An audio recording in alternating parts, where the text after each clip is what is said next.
Testing 1 2 3 1 2 3 4 1 2 3 4. Party over here, party over there, party everywhere. Dearly beloved, I come before you at this hour as a follow-up to the Epstein video that I released. I wanted to focus on Ghislaine Maxwell. However, in the midst of brainstorming and researching information, and then you got new updates. If you don't know, recently a whole bunch of emails have come out regarding certain people who were in contact with Epstein well after he was found guilty of certain crimes.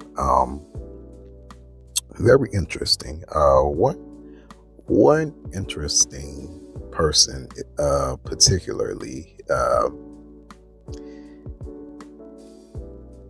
Richard Wolff. He's a journalist, but I have thoughts on him.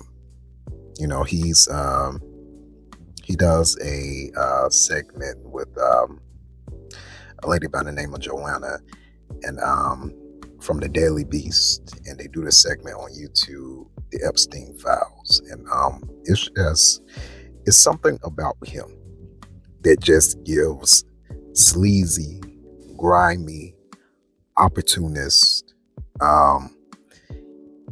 He tries his best to say that he does everything for the story, even if that means lowering his integrity standards, operating without essential integrity. You know, Joanna called it access journalism, and that's exactly what that is. When you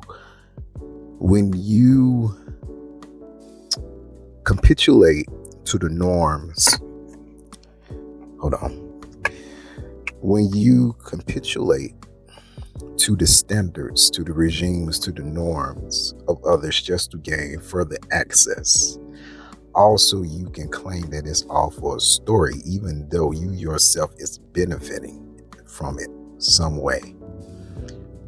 That right there, it doesn't sit right with me, and I don't see how a person like Richard Wolff can sit up here and say that he is all for justice for the victims of Epstein, that he's all for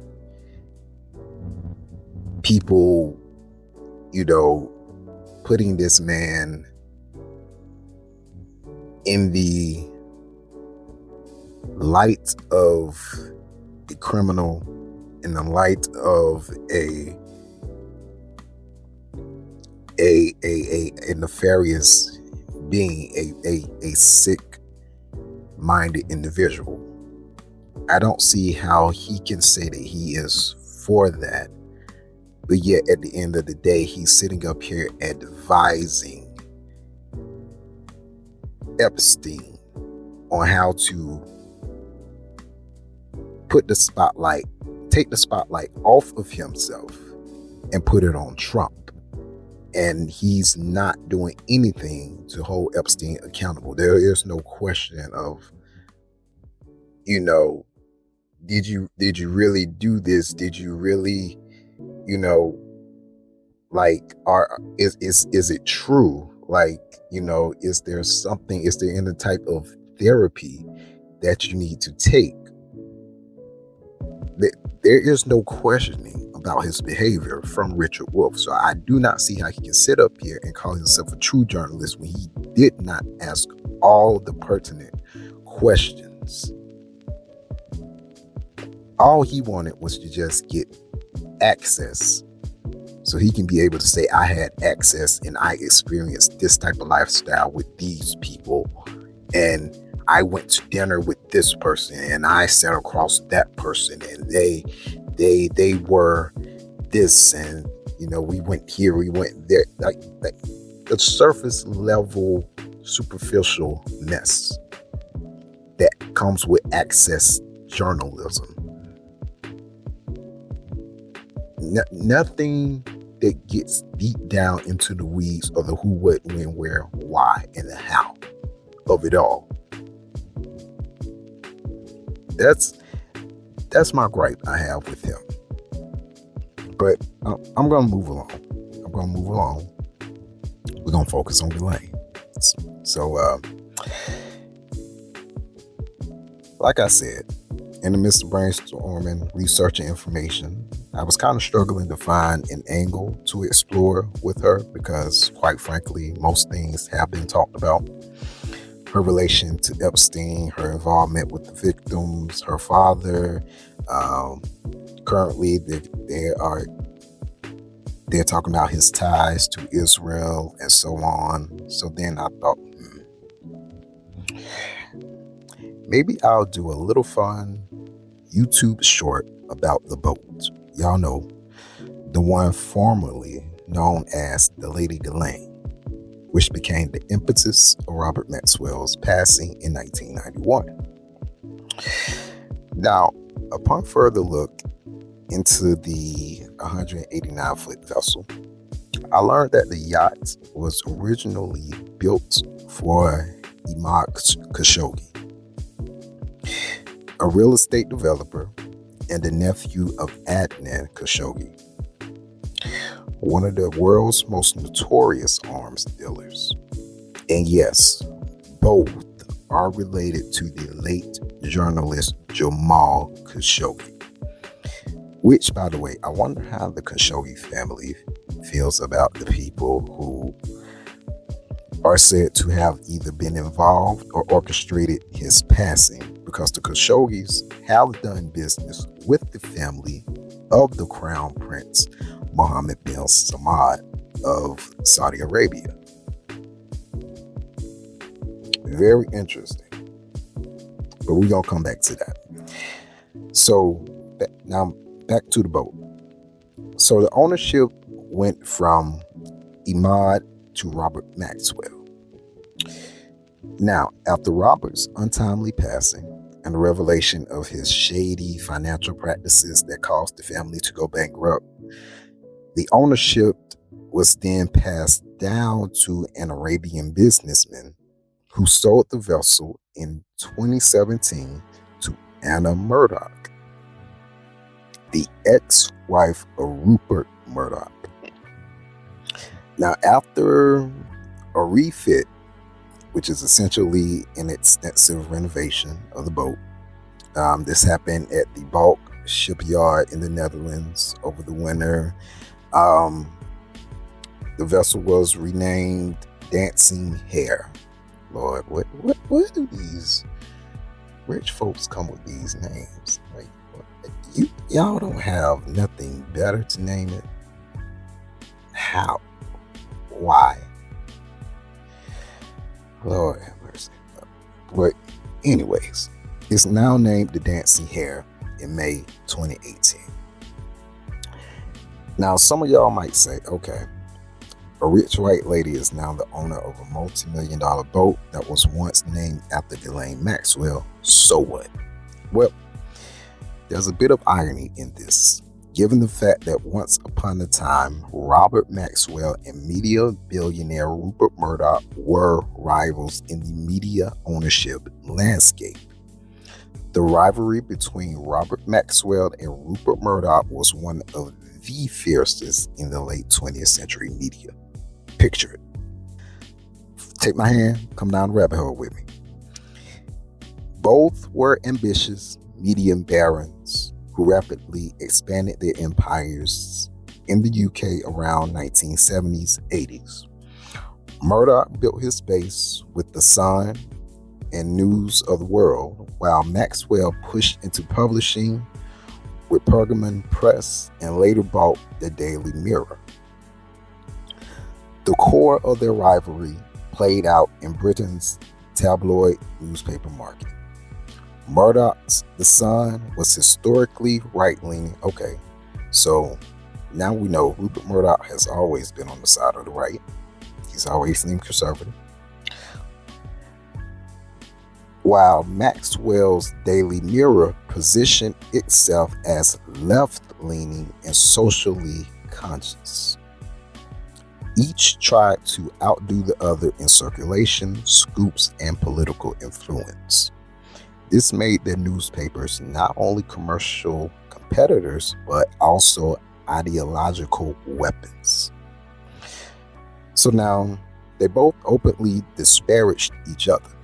Maxwell accused Murdoch of undermining journalism with gutter press sensationalism, while Murdoch portrayed Maxwell as bloated, untrustworthy, and overly tied to establishment elites. After Maxwell's mysterious death in 1991 and the exposure of his vast financial fraud, Murdoch tightened his grip on the UK tabloid market and later expanded into global broadcasting, Sky, Fox News, etc. And this cemented his dominance and ultimately winning the long game against Robert Maxwell. I wonder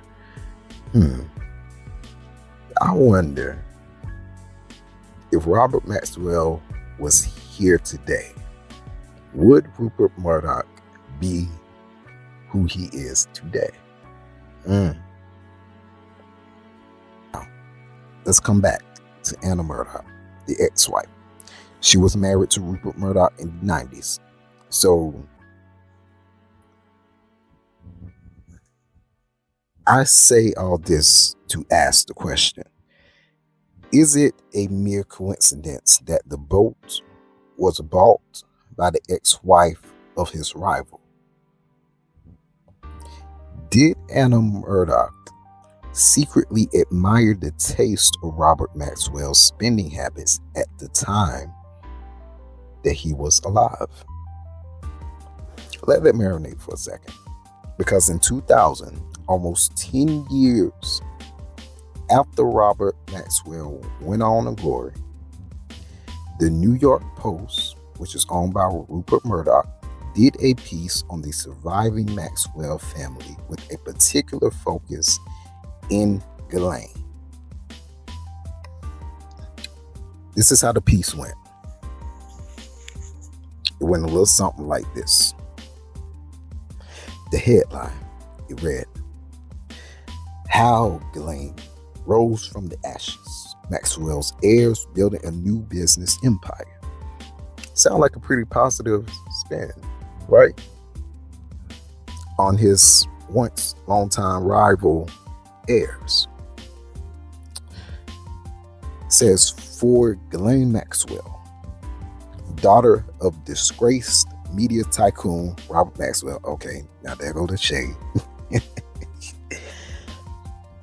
It was an exquisite moment of triumph and redemption.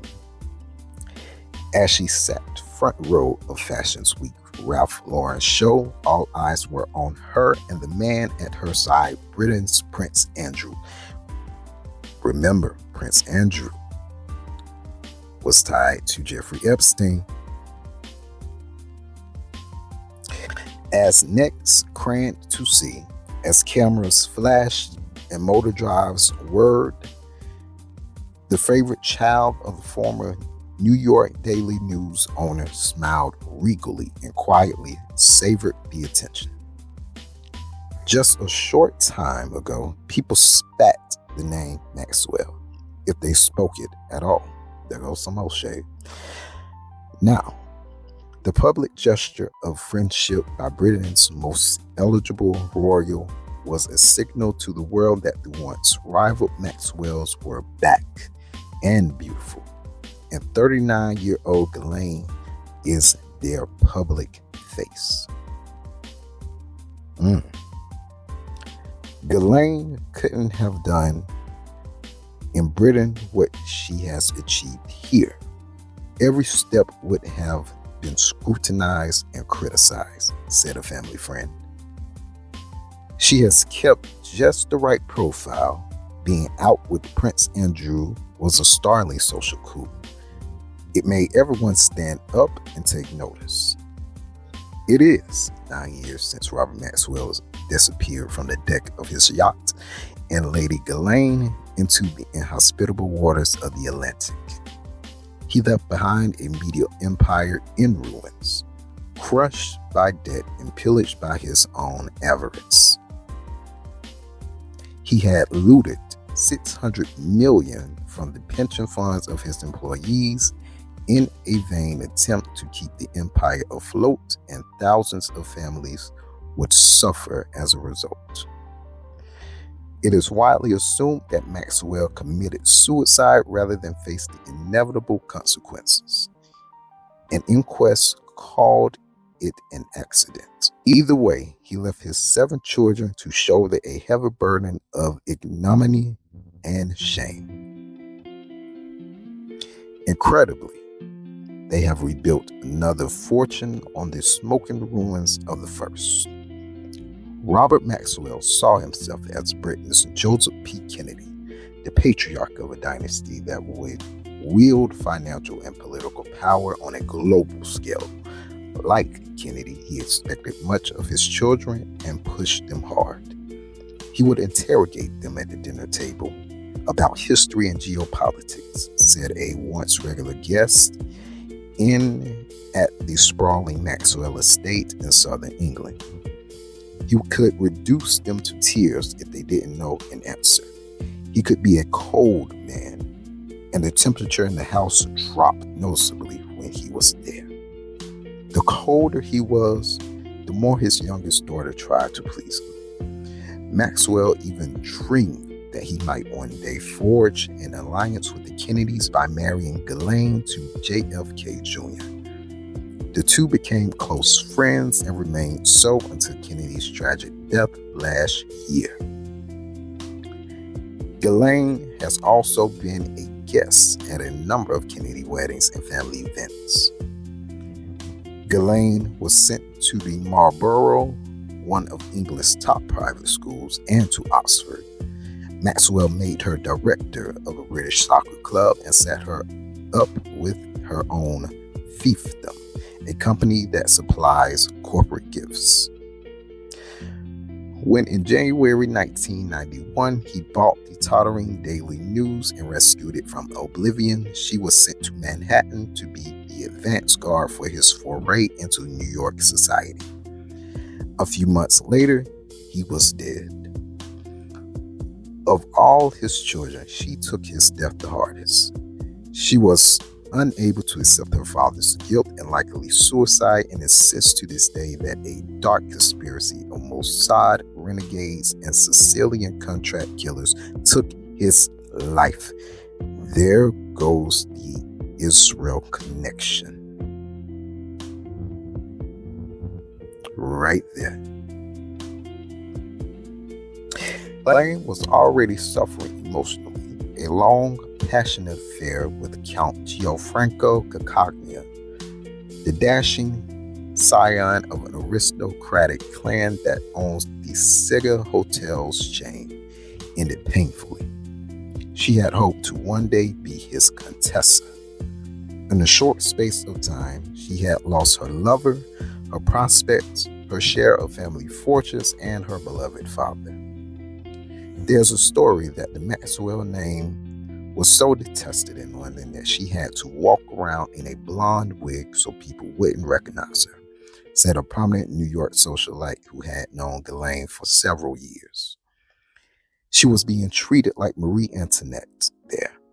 She wisely realized she had to make her life in New York, where her father was less well known and people care more about what you can do than who you used to be. She was like one of those European princes who have been deposed. But she had no title and no money. The most obvious way out of a jam like that is find a rich husband, darling and quick. Ghislaine wasn't entirely penniless. She lived off an inviolable trust immune from the family's financial difficulties, and this yielded an income of about $100,000 a year, enough to ensure that she would never starve. After her father's disgrace, even that caused resentment. When she was spotted flying on the supersonic Concorde to New York, there were critical editorials in the British press about her lifestyle. Ghislaine took a $2,000 a month apartment on the Upper East Side and began working selling real estate.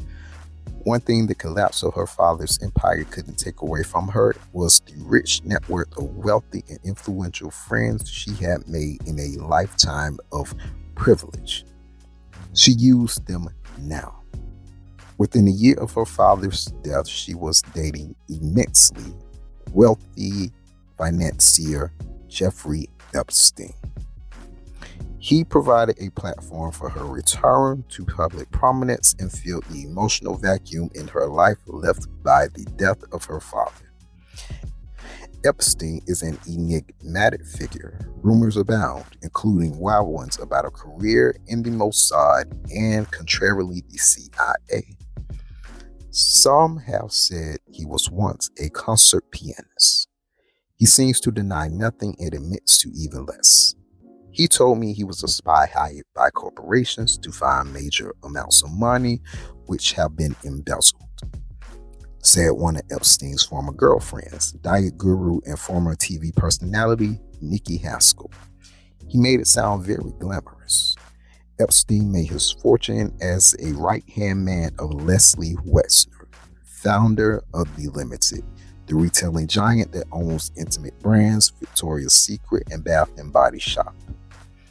He now runs an investment company, J. Epstein & Co., and the walls of his Madison Avenue office drip with six-figure works of art. He is fond of expensive toys, of which Ghislaine might be termed both his favorite and most expensive. Among his other trinkets, a Rolls Royce Silver Cloud, in which he sometimes parades around Manhattan. As well as owning one of the largest and last great mansions of the Upper East Side, Epstein built a 3,026,700 square foot hilltop mansion in New Mexico, one of the largest homes in the entire state. For a yard, he purchased the 10,000-acre Zorro Ranch, once owned by the state's former governor, Bruce King. He shocked other New Mexicans, even the rich ones, by having supplies of New York rye and authentic bagels flown in to the private airstrip on his hacienda, and by covering his bed with designer sheets that cost a reputed $600 each. Jeffrey is a fun-loving character, but he can be demanding and critical, sometimes eccentric, said a friend of the couple. He can be impatient one moment and solicitous the next. He's very charismatic. There goes that charismatic claim, boy. If that just goes to show you, a lot of people, if you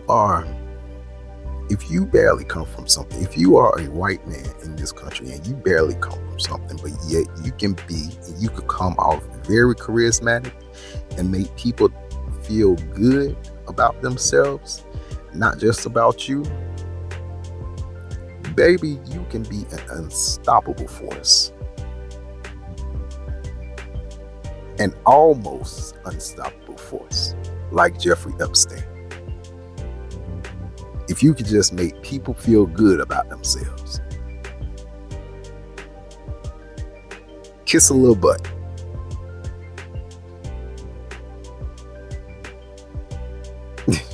Lord, let me keep going. He's very charismatic. I wouldn't say a Svengali, but he does get what he wants, usually. He and Leslie Wexner, see, there go that Lex Wexner claim. And I do feel like him and Lex Wexner had a bit of a bromance. You cannot tell me anything less. I do feel like there was a little bit of a bromance thing there. Had to be. He is very, very rich. And as much as he enjoys making it, he seems to have no problem spending it either. He has provided Ghislaine a lot of security and confidence she was missing when her father died, and she has provided him with a lot of prestige. Ghislaine's siblings have also been busy rebuilding the family's financial fortunes. The source of much of their new wealth is the McKinley Group, a California company founded by Maxwell's twin daughters, Isabel and Christine. Named after North America's highest mountain, the company developed a high-tech internet search engine called Magellan. It was profitable, but inevitably, after a while, started to lose customers to Yahoo. The Maxwell sisters sold out to another internet search engine company, Excite, for about $18 million. When Excite was sold last year, the value of those shares had risen 1,000%. An Israeli email company, ComTouch, hired Isabel as president, while Christine launched another web business, an internet publisher named Shalade. Well, those Israel connections Papa made definitely came in handy. Meanwhile, Maxwell's sons, Kevin and Ian, rounded up private investors in the United States to create Telemond, a company involved in the complex business of buying and leasing telecommunications bandwidth. The company went public last year, but has suffered setbacks in its efforts to make an impression on the NASDAQ stock market. Even so, this was not enough to prevent a social comeback, at least in Britain. The whole posse is profiled in the April Tatler. The cover line reads, "The Maxwells are back and making another fortune." That's the end of the piece right there. Now, as of today, recent expose coverings of Ghislaine by the New York Post do not shy away from detailing her fall into felonhood. Quite the opposite of what we just read.